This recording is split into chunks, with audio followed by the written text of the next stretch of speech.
Halo, jumpa lagi di channel saya Shirley Say. Jangan lupa like, subscribe, dan share. Terima kasih atas dukungannya untuk channel saya. Bab 1. Dibohongi. Terima kasih ya sayang. Aku akan membelikan apa saja saat aku lulus kuliah dan bekerja. Bayu memeluk Ara dari belakang, menciumi pundak istrinya. Iya mas, aku ikhlas membantu. Bukankah suami istri harus saling mendukung, sahut Ara yang baru saja pulang kerja. Ara bekerja di toko pakaian, sedangkan Bayu hanya bekerja serabutan dan kuliah di Fakultas Ekonomi semester akhir. Usia pernikahan mereka 1,5 tahun. Selama menikah, Bayu jarang memberikan uang belanja dengan alasan untuk biaya kuliah. Ara juga yang menutupi kekurangan-kekurangan kebutuhan biaya kuliah dan makan sehari-hari. Aku akan membelikan rumah, baju yang bagus, perhiasan. Pokoknya aku akan membahagiakan dirimu, imbuh Bayu. Aku janji. 6 tahun kemudian, di dalam kamar bernuansa putih, Ara berdiri di depan lemari. Perempuan itu bingung harus mengenakan pakaian apa. Tumpukan baju di lemari hanya seonggok barang usang. Ara meraih blus warna putih dan rok lipit panjang hijau tua. Pakaian yang dia beli 2 tahun yang lalu. Pakaian yang masih layak dipakai untuk pergi ke pertunangan adik iparnya. Rambut panjangnya dikuncir supaya rapi. Dengan ujung jari telunjuk, Ara mengorek wadah lipstik yang habis, lalu dipoleskan di bibirnya. Lama banget, ngapain sih? Tegur Bayu. Dia menggendong Sora yang berusia 8 bulan. Sudah selesai mas. Ara mengenakan sepatu datar hitam. Apa enggak ada baju lain? Cibir Bayu. Enggak ada mas. Bayu memindahkan tubuh kecil Sora pada Ara. Ayo buruan. Ara mengikuti suaminya keluar rumah. Setelah mengunci pintu, Ara duduk di jok belakang motor. Mereka sampai di kediaman keluarga Bayu setelah menempuh perjalanan 15 menit. Ibu mertua Ara yang bernama Lastri menyambut di teras rumah. Ara, bajumu kok lusuh gitu? Wajah Lastri berubah masam. Kamu di dapur saja, malu-maluin. Calon suami Dewi berasal dari keluarga berada, kaya raya. Tapi bu, pokoknya di belakang saja, potong Lastri cepat. Bayu mendengus jengkel.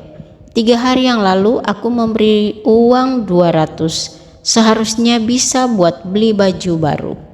Ara memilih diam, tidak ingin bertengkar di tempat.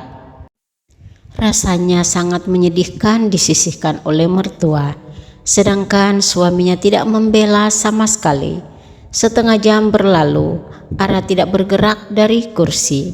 Dia hanya mendengarkan suara-suara penuh gelak tawa bahagia dari ruang tamu. Mbak Ara, bisa minta tolong? Ara menoleh. Tolong apa Bu Yanti? Bu Yanti menaruh nampan kecil yang di atasnya ada segelas kopi hitam. Tolong antar kopi ini ke halaman depan. Ada sopir yang minta kopi, namanya Pak Akmal. Ara berdiri membawa nampan kecil ke halaman depan.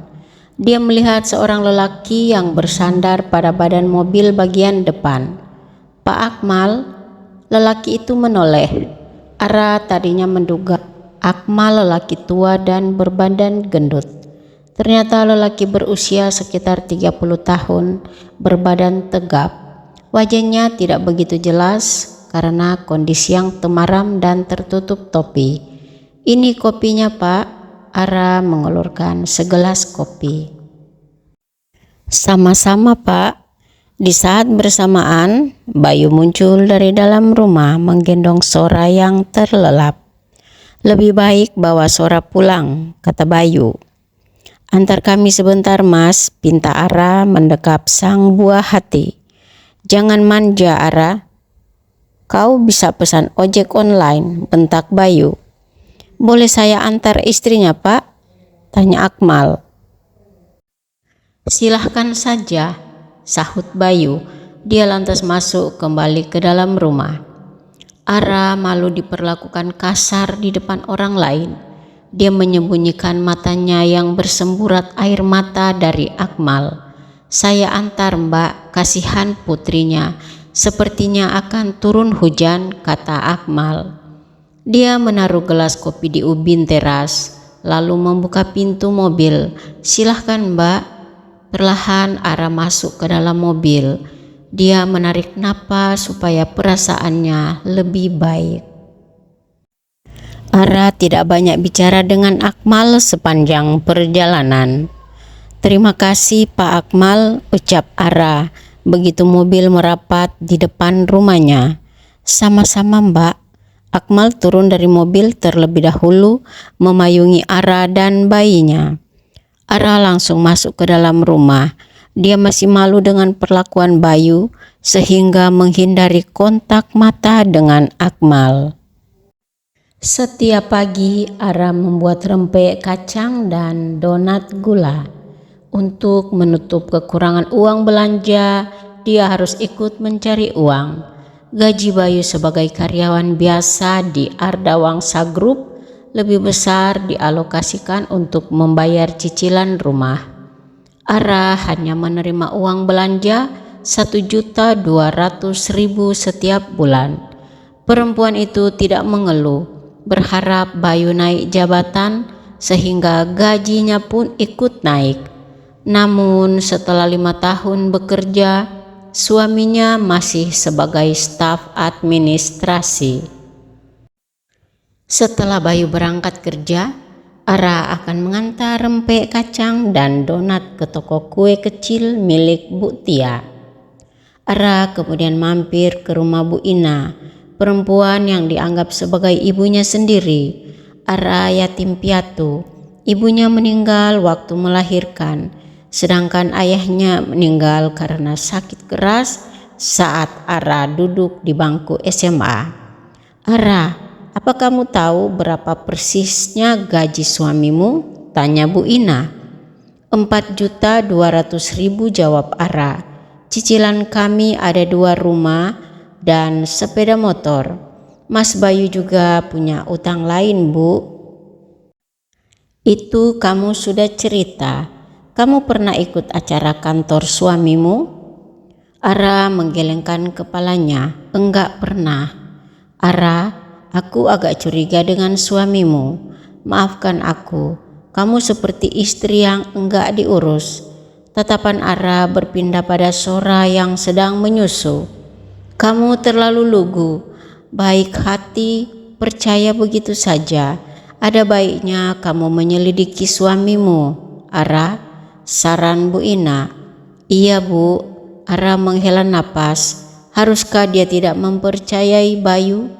Pernikahan mereka hampir 8 tahun. Sejak bekerja, Bayu memang lebih sering memperhatikan ibu mertua dan adik iparnya.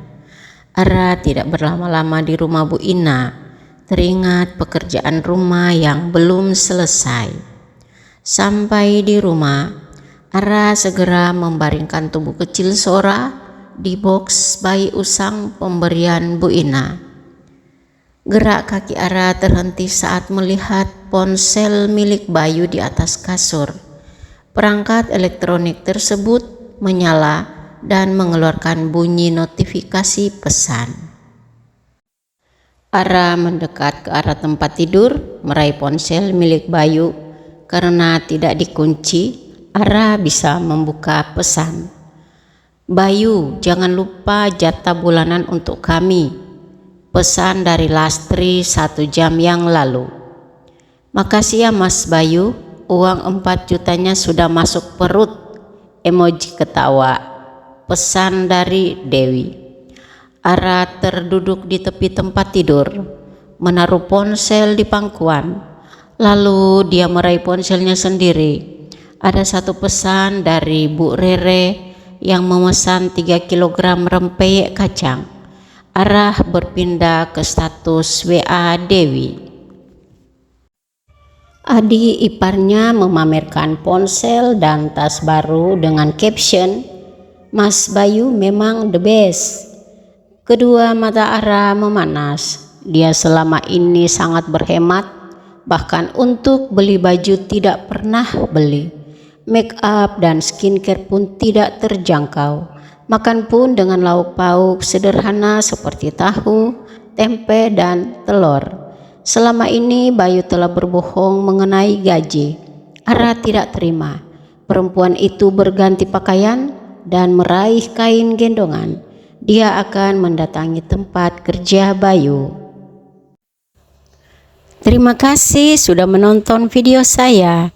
Salam sehat dan bahagia selalu.